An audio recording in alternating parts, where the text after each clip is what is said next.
26 अप्रैल 1986 Soviet संघ के एक शांत शहर में रात के करीब 1:23 हुए थे। यह शहर था प्रिपियात। यहाँ लगभग 50,000 लोग रहते थे, जिनमें से ज्यादातर पास के परमाणु बिजली घर में काम करते थे। रात बिल्कुल सामान्य थी। लोग अपने घरों में सो रहे थे। सड़कों पर सन्नाटा था और किसी को अंदाजा भी नहीं था कि कुछ ही मिनटों में इतिहास की सबसे खतरनाक परमाणु दुर्घटनाओं में से एक होने वाली है।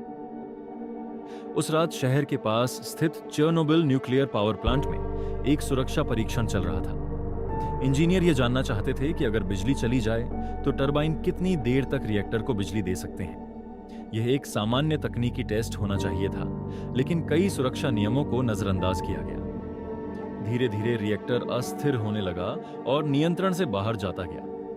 कुछ ही सेकंड में हालात खतरनाक हो गए। अचानक रिएक्टर नंबर 4 के अंदर दबाव तेजी से बढ़ा और रात के 1:23 पर एक भयानक धमाका हुआ। विस्फोट इतना शक्तिशाली था कि रिएक्टर का लगभग 2000 टन वजनी ढक्कन हवा में उड़ गया। इमारत का ऊपरी हिस्सा टूट गया और अंदर मौजूद रेडियो एक्टिव पदार्थ सीधे आसमान में फैलने लगे। धमाके के बाद प्लांट में आग लग गई। आसमान में नारंगी लपटें और चमकती हुई रोशनी दिखाई दे रही थी, लेकिन शहर के ज्यादातर लोगों को अभी भी समझ नहीं आया कि क्या हुआ है। कई लोग अपने घरों की बालकनी से उस चमकती रोशनी को देख रहे थे, बिना यह जाने कि हवा में बेहद खतरनाक रेडिएशन फैल चुका है। कुछ ही मिनटों में फायर ब्रिगेड को बुलाया गया। कई बहादुर फायर फाइटर्स तुरंत प्लांट की ओर दौड़े। उन्हें यह नहीं बताया गया था कि यह साधारण आग नहीं है, बल्कि एक परमाणु रिएक्टर जल रहा है। बिना किसी खास सुरक्षा के उन्होंने आग बुझाने की कोशिश शुरू कर दी। इन फायर फाइटर्स ने अपनी जान जोखिम में डालकर आग को फैलने से रोका, लेकिन उनमें से कई लोग कुछ ही हफ्तों में गंभीर रेडिएशन बीमारी से बीमार पड़ गए। रेडिएशन एक ऐसा खतरा है जिसे देखा नहीं जा सकता और महसूस भी नहीं किया जा सकता, लेकिन यह शरीर के अंदर धीरे धीरे कोशिकाओं को नुकसान पहुंचाता है। विस्फोट के बाद रेडियो एक्टिव धूल हवा के साथ दूर दूर तक फैल गई। कुछ ही दिनों में इसका असर यूक्रेन, बेलारूस और यूरोप के कई हिस्सों तक पहुंच गया।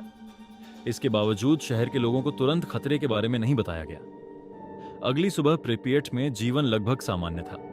बच्चे स्कूल जाने की तैयारी कर रहे थे, लोग काम पर जा रहे थे और पार्कों में लोग टहल रहे थे। लेकिन उन्हें नहीं पता था कि वे ऐसे इलाके में रह रहे हैं जहां रेडिएशन का स्तर खतरनाक हो चुका है। करीब 36 घंटे बाद सरकार ने आखिरकार फैसला लिया कि शहर को खाली कराया जाएगा। लाउडस्पीकर से घोषणा की गई कि सभी लोग अस्थायी रूप से शहर छोड़ दें और अपने साथ सिर्फ जरूरी सामान ही लें। लोगों से कहा गया कि वे कुछ दिनों बाद वापस लौट आएंगे, इसलिए ज्यादातर लोग अपने घरों को वैसे ही छोड़कर बसों में बैठ गए। कुछ ही घंटों में करीब 50,000 लोगों को शहर से बाहर ले जाया गया। सैकड़ों बसें शहर में आईं और पूरे इलाके को खाली कर दिया गया। लेकिन जो लोग उस दिन अपने घरों से निकले थे, वे कभी वापस नहीं लौट पाए। उनका शहर हमेशा के लिए बंद कर दिया गया। धीरे धीरे प्रिपियट एक भूतिया शहर बन गया। घर वैसे ही खड़े रह गए, स्कूलों में किताबें खुली रह गईं और पार्कों में झूले जंग लगने लगे। समय के साथ पेड़ पौधे इमारतों के बीच उगने लगे और पूरा शहर धीरे धीरे खामोशी में डूब गया। इस दुर्घटना के बाद हजारों सैनिकों, इंजीनियरों और मजदूरों को इलाके की सफाई के लिए भेजा गया। इन लोगों को लिक्विडेटर्स कहा गया। उन्होंने रेडियो एक्टिव मलबे को हटाया और रिएक्टर को ढकने के लिए एक विशाल कंक्रीट ढांचा बनाया, जिसे चेर्नोबिल सर्कोफेगस कहा गया। यह ढांचा रेडिएशन को बाहर फैलने से रोकने के लिए बनाया गया था।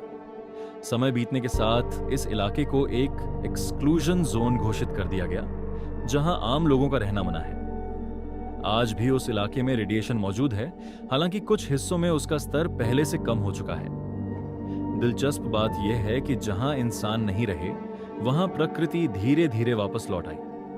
जंगल फिर से फैलने लगे और कई जंगली जानवर उस इलाके में रहने लगे। वैज्ञानिकों के लिए यह इलाका अब एक अनोखी प्रयोगशाला बन गया है, जहां वे देख सकते हैं कि प्रकृति बिना इंसानी हस्तक्षेप के कैसे बदलती है। आज चेर्नोबिल डिजास्टर को लगभग 4 दशक बीत चुके हैं, लेकिन यह घटना आज भी दुनिया को याद दिलाती है कि तकनीक कितनी शक्तिशाली और खतरनाक दोनों हो सकती है। जब लोग आज उस खाली शहर की टूटी खिड़कियों और सुनसान सड़कों को देखते हैं, तो उन्हें समझ आता है कि एक रात की गलती पूरी पीढ़ियों की जिंदगी बदल सकती है। कभी कभी इतिहास सिर्फ एक घटना नहीं होता, वह एक चेतावनी भी होता है। और चेरनोबिल आज भी दुनिया के लिए वही चेतावनी बना हुआ है।